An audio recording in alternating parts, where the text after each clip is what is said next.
Tempo comum, 17ª semana, quinta-feira. Tema 43. Jesus presente no sacrário. Pontos a meditar. 1. Deus vive no meio de nós. 2. Presença de Cristo no sacrário. 3. O culto e a devoção a Jesus sacramentado. O hino Adoro-te Devote. Pelo sinal da Santa Cruz, livrai-nos Deus, nosso Senhor, dos nossos inimigos. Em nome do Pai, do Filho e do Espírito Santo. Amém. Meu Senhor e meu Deus, creio firmemente que estás aqui, que me vês, que me ouves. Adoro-te com profunda reverência. Peço-te perdão dos meus pecados e graça para fazer com fruto este tempo de oração. Minha Mãe Imaculada, São José, meu Pai, Senhor, meu anjo da guarda, intercedei por mim.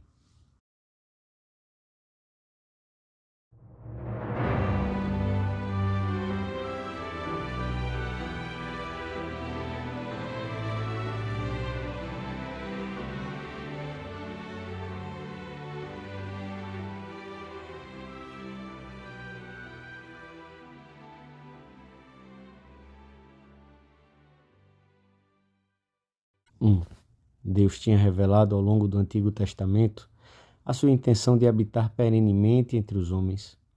A chamada tenda da reunião ou do encontro foi como que o primeiro templo de Deus no deserto, e sobre ela pousava uma nuvem que era o símbolo da glória de Deus e da sua presença. Então, a nuvem cobriu a tenda do encontro e a glória do Senhor encheu o santuário. Essa nuvem era o sinal da presença divina. Mais tarde, o Templo de Jerusalém viria a ser um lugar em que os israelitas encontrariam a Deus, o lugar pelo qual tinham suspirado no deserto. Como são desejáveis as tuas moradas, Senhor dos Exércitos! A minha alma consome-se e anela pelos átrios do Senhor. Estar longe do santuário era estar privado de toda a felicidade verdadeira. A minha alma tem sede de Deus, do Deus vivo. Quando irei e verei o rosto de Deus? Chegada a plenitude dos tempos, o Verbo fez-se carne. No momento da encarnação, o poder do Altíssimo cobriu Nossa Senhora com a sua sombra, e a Virgem veio a ser o novo tabernáculo de Deus. O Verbo de Deus habitou entre nós. A palavra grega correspondente a habitar, que São João emprega, significa, etimologicamente, erguer a tenda de campanha, e daí habitar num lugar. O leitor atento da Escritura devia, pois, recordar-se espontaneamente do tabernáculo dos tempos da saída do Egito, em que Javé manifestava visivelmente a sua presença no meio do povo de Israel. Aos sinais da presença de Deus na tenda do santuário, peregrinante no deserto e depois no templo de Jerusalém, segue-se, pois, a prodigiosa presença de Deus entre nós. Jesus, perfeito Deus e perfeito homem, em quem se cumpre a antiga promessa, muito além do que os homens podiam esperar, como se cumprem também as promessas feitas por Isaías acerca do Emanuel, ou Deus conosco. Desde então podemos dizer com o mais absoluto respeito pela verdade que Deus vive entre nós.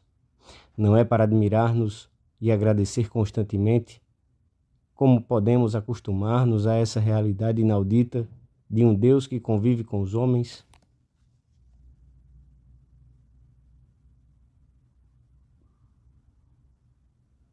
2. Desde o momento da encarnação, podemos dizer em sentido próprio que Deus está conosco, com uma presença pessoal, real e de uma maneira que é exclusiva de Jesus Cristo.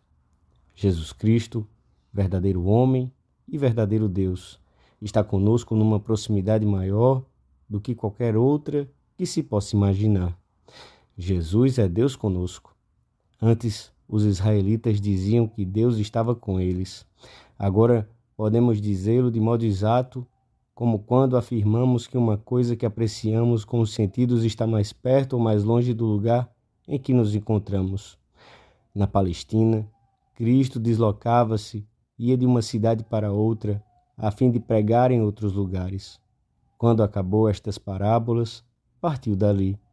Lemos no Evangelho da Missa: era Deus que deixava determinado lugar para ir ao encontro de outras pessoas. O sacerdote, quando consagra na Santa Missa, traz-nos Cristo, Deus e homem, ao altar onde antes não estava sua Santíssima Humanidade.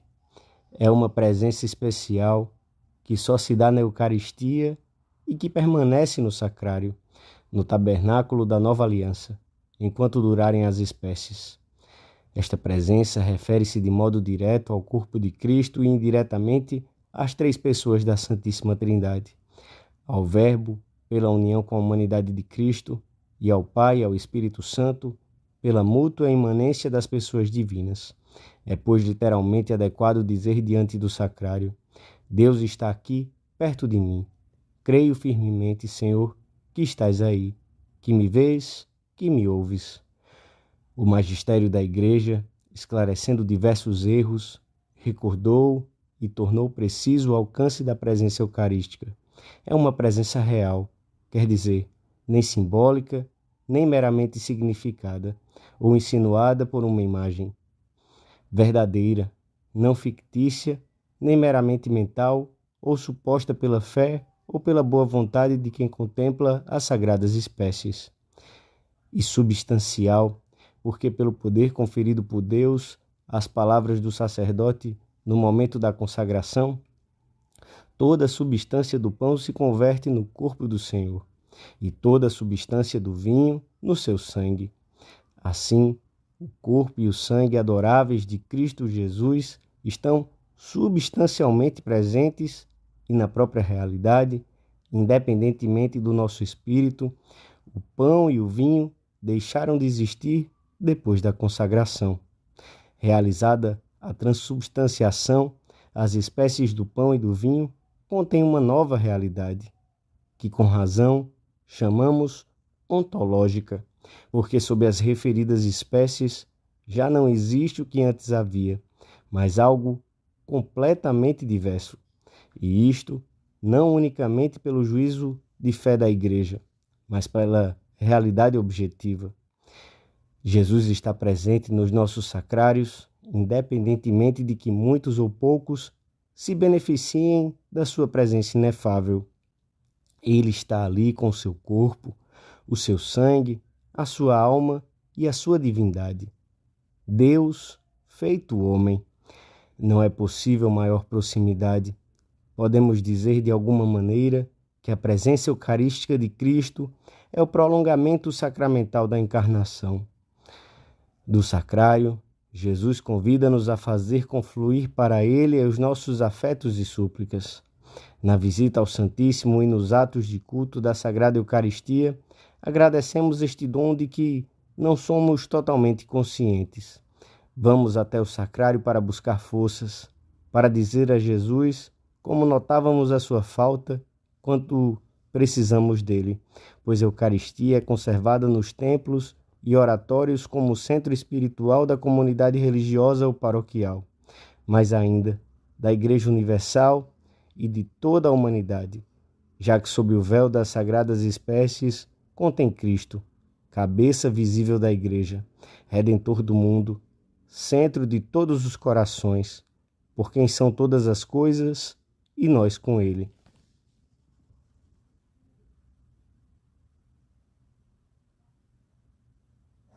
Três. A prática da Igreja de adorar o Senhor presente no tabernáculo sempre foi constante. Se os israelitas tinham tanta reverência por aquela tenda do encontro no deserto e mais tarde pelo Templo de Jerusalém, que eram figuras antecipadoras ou imagens da realidade, como não devemos honrar Jesus Cristo, que ficou para sempre conosco no sacrário? Nos primeiros séculos da Igreja, a principal razão pela qual se guardavam as sagradas espécies era de prestar assistência àqueles que se viam impedidos de assistir à Santa Missa, especialmente aos doentes e moribundos e aos encarcerados por causa da fé. O sacramento do Senhor era-lhes levado com unção e fervor, para que também eles pudessem comungar. Mais tarde, a fé viva na presença de Cristo não só levou os fiéis a visitarem com frequência o lugar em que o Senhor ficava reservado, como deu origem ao culto do Santíssimo Sacramento. A autoridade da Igreja ratificou-o e enriqueceu-o constantemente. Os cristãos declarava o Concílio de Trento, tributam a este Santíssimo Sacramento, ao adorá-lo, o culto de latria, que se deve ao Deus verdadeiro, conforme o costume sempre aceito da Igreja Católica. No século XIII, São Tomás compôs um hino que, de uma maneira fiel e piedosa, contém a fé da Igreja na Sagrada Eucaristia. Nós podemos fazê-lo nosso em muitas ocasiões para alimentarmos a nossa piedade e honrarmos Jesus sacramentado. Adoro-te, devote, latens deitas. Eu te adoro com devoção, Deus escondido, verdadeiramente oculto, sob estas aparências. A ti se submete meu coração por completo e se rende totalmente ao contemplar-te. Acato com humildade e agradecimento, deslumbrado entre o poder de Deus, pasmado ante a sua misericórdia, tudo o que a fé nos ensina. O próprio Deus se entrega inerme nas nossas mãos. Que grande lição para a minha soberba! E, com a confiança que cresce ao tê-lo aí tão próximo, pedimos ao Senhor a sua graça para submetermos o nosso eu à sua vontade. Junto do sacrário, aprendemos a amar. Nele encontramos as forças necessárias para sermos fiéis. Ele espera-nos sempre e alegra-se quando o procuramos, nem que seja numa breve visita de poucos minutos. Espera os homens tantas vezes maltratados pelas asperezas da vida e conforta-os com o calor da sua compreensão e do seu amor. Junto do sacrário, cobram outra força aquelas palavras do Senhor: vinde a mim, todos os que estáis fatigados e sobrecarregados, e eu vos aliviarei. Dou-te graças, meu Deus, pelos bons propósitos, afetos e inspirações que me comunicaste nesta meditação. Peço-te ajuda para os pôr em prática. Minha Mãe Imaculada, São José, meu Pai, Senhor, meu anjo da guarda, intercedei por mim.